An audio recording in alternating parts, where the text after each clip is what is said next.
Hello everyone, and welcome to War in Middle-earth, a series where I take you through all of the major wars and conflicts throughout the history of Middle-earth, from the First Age to the Fourth Age. In this episode, we look at the Wainrider Invasion, the third, yet most deadly invasion of Easterlings to occur in the Third Age. In this century-long war, Gondor's allies would be swept away, and Gondor itself, ever powerful, ever victorious, would be brought to its knees.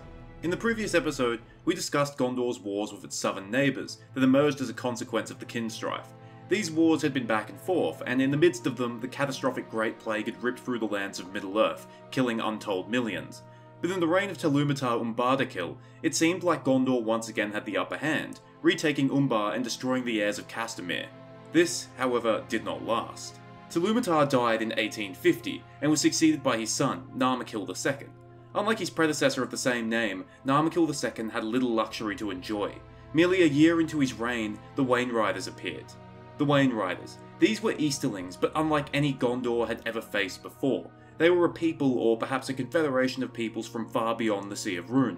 They were a martial society where even women and the elderly were expected to fight, better armed and equipped than those Easterlings who had assaulted Gondor in the past. They were excellent horsemen, and their leaders and chieftains rode into battle in great chariots. Whether by conquest or migration, they eventually found themselves bordering Gondor and its ally, the Kingdom of Rhovanion. Rhovanion had been greatly weakened by the Great Plague, losing half of its population, and had spent the last 2 centuries recovering, untested in battle by their neighbours who had also suffered from the plague. Although it was unknown at the time, emissaries of Sauron courted the Wainriders, and thus, in 1851 of the Third Age, they invaded Rhovanion and Gondor's eastern territories. The details of this invasion are unknown, except that Rhovanion bore the brunt of the assaults, and by 1856, the situation had become dire.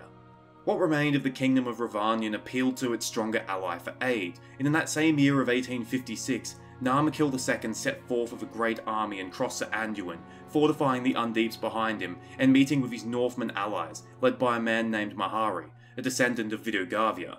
On the plains south of Mirkwood, they were suddenly assaulted by the Wainriders, pouring in from the north and northeast. Thus began the Battle of the Plains, of which little is known, except that Gondor and Rhovanion were defeated and Narmakil II was slain on the field of battle.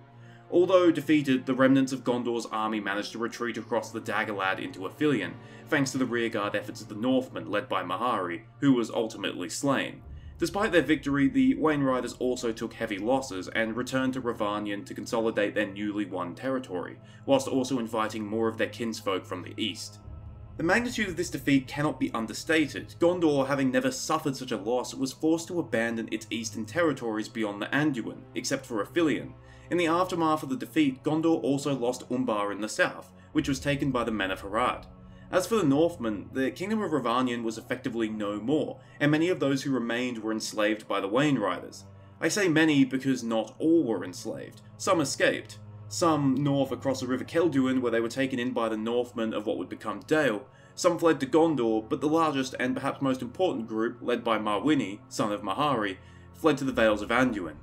Narmakil II was succeeded by his son, Telummatar. His reign started peacefully, although he was determined to eventually avenge Gondor's loss at the Battle of the Plains.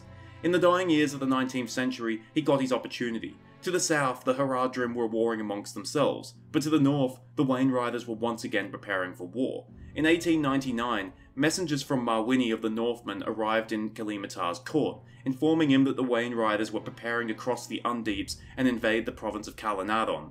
However, Telummatar was also informed that the enslaved Northmen of Rhovanion were preparing for a revolt, and would act if the main armies of the Wainriders were drawn away from Rhovanion.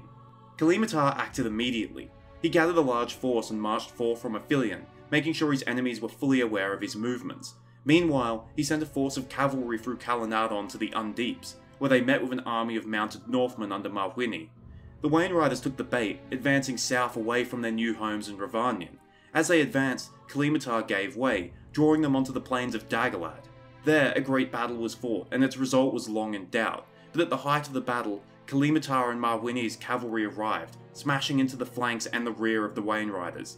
The Wainriders were soundly defeated, leaving behind almost a third of their army to rot upon the ancient battle plains of Daggerlad. Telummatar did not pursue them, but Marwini and his Northmen did, further whittling down their enemies as they fled across the plains. Finally, in sight of Mirkwood, Marwini called off his pursuit. While this was occurring, the revolt Marwini had spoken of took place in Rhovanion. Northmen outlaws who had been hiding in Mirkwood suddenly emerged from the forest, and with the help of the enslaved local populace, they set fire to the homes and wagons of the Wainriders. This, however, was the peak of the revolt's success. As I said earlier, the Wainriders were a martial people, where their youth, elderly and young women learned to fight. Most of the Northmen who took part in the revolt were poorly equipped and soon perished, and Marwini, his plan having ultimately failed, was forced to reside permanently in the Vales of Anduin.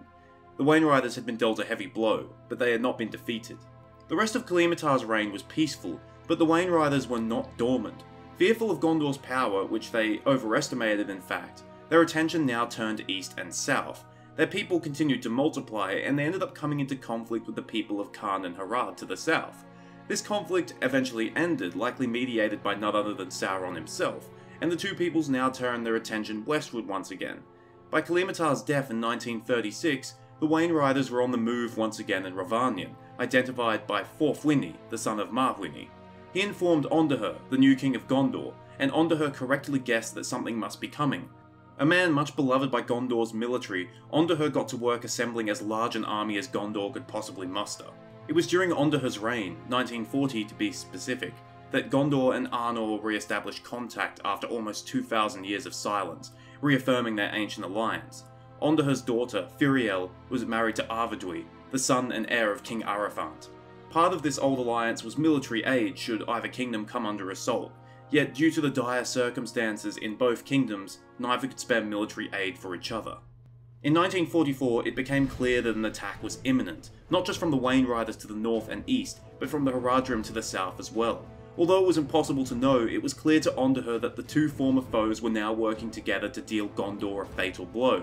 In response, Ondoher split his army. He took command of the larger northern army, based out of Ithilien, and he gave command of the southern army to a general named Earnil, based out of Peligir. He was the great-grandson of Arkirias, a younger son of Telummatar Umbardakil. At Gondor's side was Artamir, his eldest son and heir, whereas his youngest son, Faramir, was commanded to remain in Minas Anor in case something befall the king and his heir. On the 9th of Cormier, that being July, Earnil received word that the army of Haradrim was approaching the undefended river Poros. He crossed the Anduin with half of his army, and encamped in the woods of southern Ithilien, planning on ambushing his foe.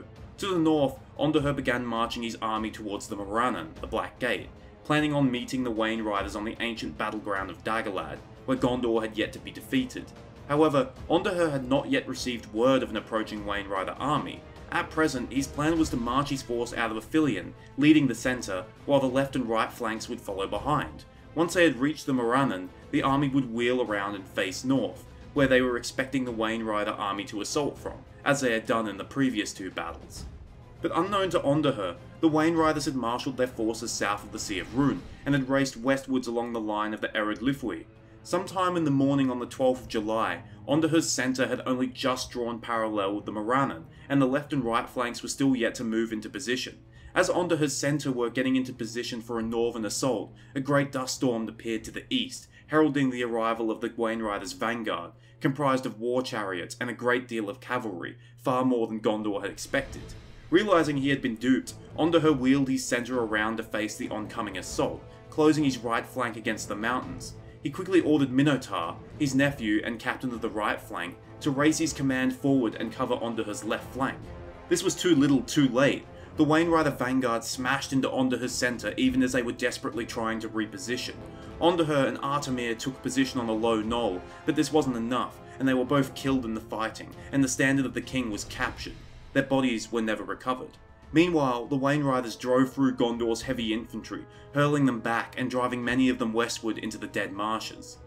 Minohtar now took command, a man both valiant and war-wise. The Wainriders had achieved a massive success, so much so that they were left confused as to what to do next. The chariots and cavalry now withdrew, making way for the main host of the Wainriders to attack.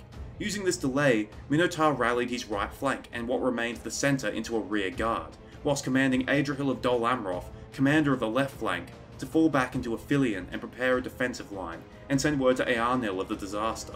By the time the main army of the Wainriders moved into position to attack, it was now 2 hours past noon. As it turned out, the Wainrider vanguard had moved too far ahead of their main force, and although they had met with astounding success, unknown to them, they had also made a grave mistake. They had attacked too prematurely. Ondoher's centre had been shattered, but the right and left flanks were now retreating in orderly fashion. In particular, the left flank under Adrihil had never even taken to the field of battle. In the minds of the Wainriders, Minohtar's desperate rear guard was the last of Gondor's defenders, and upon defeating them, the road to Gondor would be open. In actuality, despite the initial disaster, much of Ondoher's army had now escaped into Ithilien. But make no mistake, things were bad for Gondor, and they were about to get worse. Even as Minohtar was preparing a message to be sent to Prince Faramir and Minas Anor, the leader of the Northmen, who had sent a contingent to aid Ondoher, arrived bearing tokens that identify the Prince of Gondor.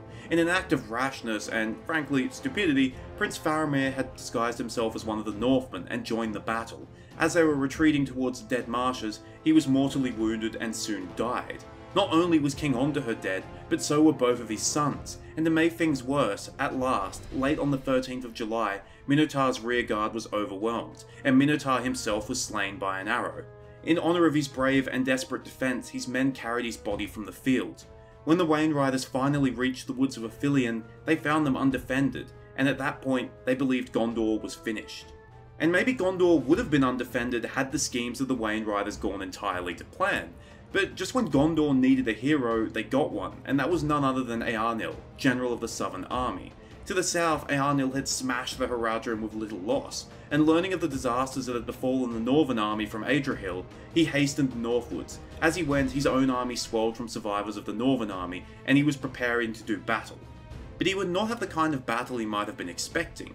The Wainriders, believing Gondor's armies to be defeated, encamped in the woods of Ithilien and began feasting.